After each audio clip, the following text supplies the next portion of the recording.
name is Cheyenne Thompson. For my research project, I'm going to be doing workout supplements.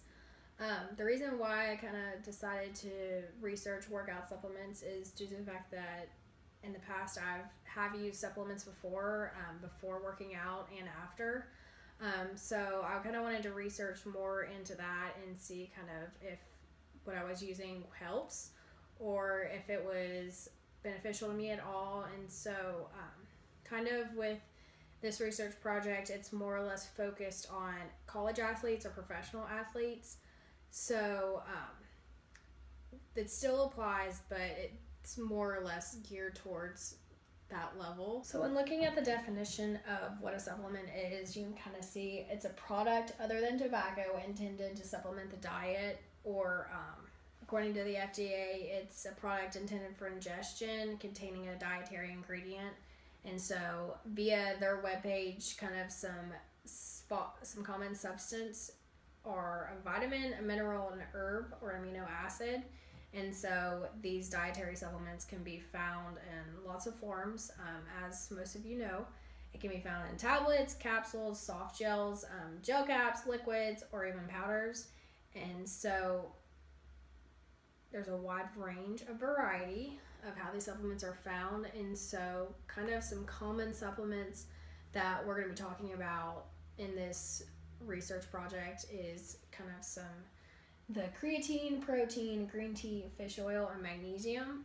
And so those are the big kind of hitters that are used in this athletic world and by people who think that they need to be healthy. And so we're going to kind of break down whenever we get to talking about each individual sport as to what kind of a creatine does or what a protein does or magnesium, and also kind of the suggested levels, because as many know, you can't just kind of take a crap ton of protein or take a mass amount and then expect results instantly or expect kind of a healthy result.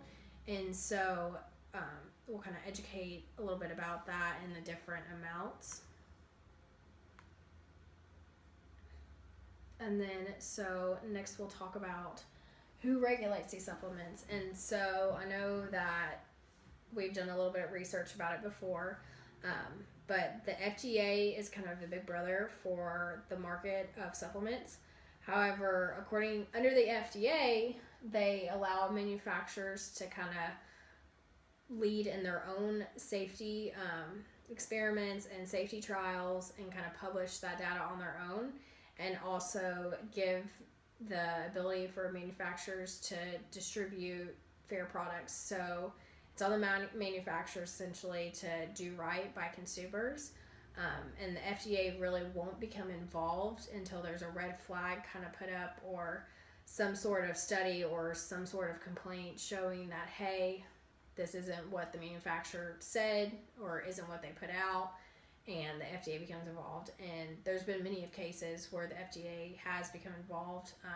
I'm sure, as many of you have known, kind of the big scandal between Target and Walgreens and all that of their generic brand of supplements kind of raised some red flags. And so a lot of them in the past few years had to be taken off the market.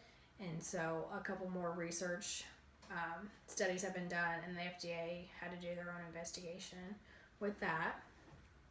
And so for this project, we're kind of going to be talking about who needs what. So our main focus is going to be on a power lifter, a runner, and then a football player. We're going to look at what supplements they need, what are common supplements people suggest, and kind of how much. Because it really does matter how much people are taking. You can't just take a handful and expect to be okay. So it's all about regulation and understanding the different amounts needed. So for our first athlete, we're going to be looking at powerlifters. And so common supplements recommended for powerlifters are creatine, protein, a multivitamin, and fish oil.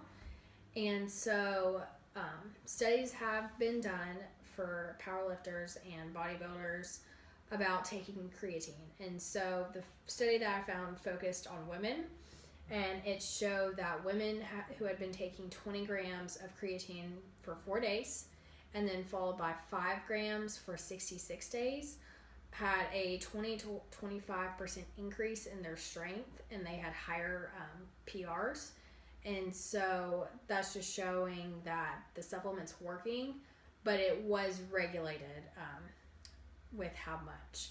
And then also protein. The reason why an athlete would want to do protein is to kind of rebuild strength and kind of help with muscle gain and fatigue, because while protein is found naturally in our diets, a person or an athlete is going to be needing to consume more protein than they're going to be able to find in their day-to-day diet. Even if they did have an awesome diet full of protein, they still just need that extra boost.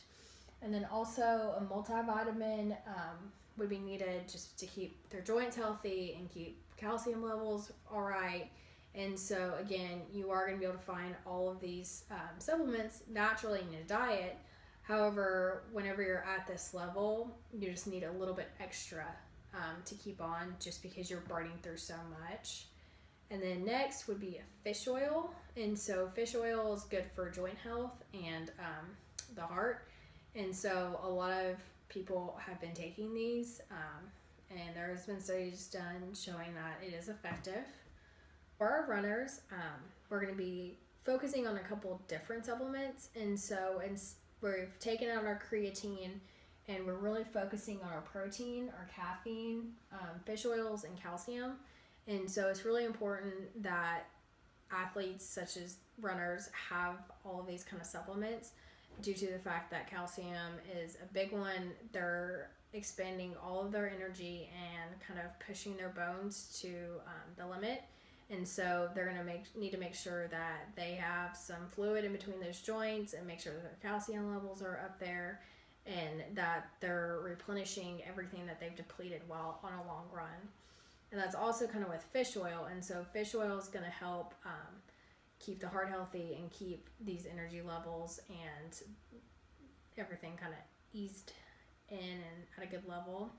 And so next, our major one is caffeine. And so for athletes at kind of runners, you're going to want to find a natural, good supplement source of energy. And so while they're on a long run, they're going to need some energy and need kind of a boost. And so for the average Joe, it's recommended of 400 milligrams of caffeine per day. And so that kind of breaks down to 4 cups of coffee.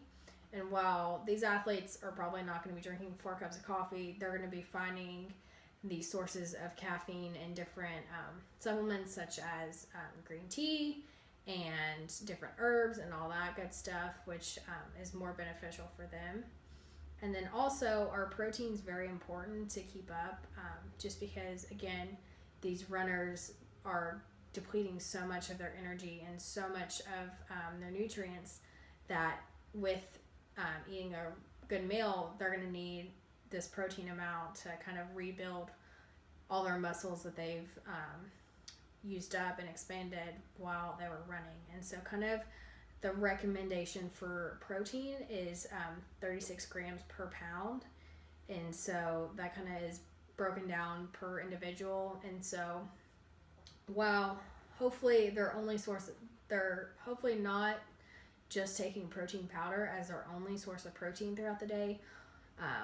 And it's ideal that they're eating protein-rich meals and eating some carbohydrates to replenish everything again that they've lost. For our last athlete, for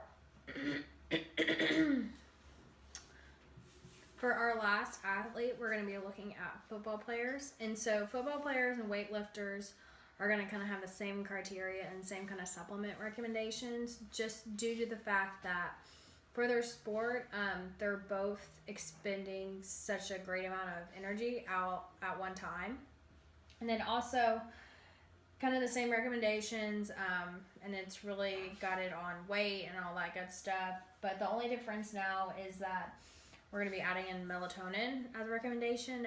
And so the melatonin is just a natural supplement to help kind of these players go to bed at night and kind of rejuvenate, and it also helps with muscle recovery. And so again, they're kind of similar, but just with that additive. And then also melatonin. So we're going to talk about, do these supplements work, and kind of the pros and cons with taking dietary supplements. The pros is yes, they do work, and they are beneficial.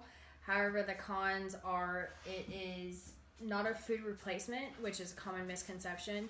It is meant an addition with kind of these foods and these proteins and carbohydrates and all that good stuff. And then also the research that comes with it. These products aren't something that you should just go and buy off the shelf. They do require some research behind it, kind of get to know who's the manufacturer, what kind of products they're making, what kind of ingredients are in the supplement, along with making sure that you're not taking too high of levels, which can cause toxicity. And so while most natural supplements, you really don't find this problem, however, it is a problem that you can face if you're taking a supplement along with a prescription. So it's always best to do research before kind of you jump into buying anything. And so definitely a big con that comes with this.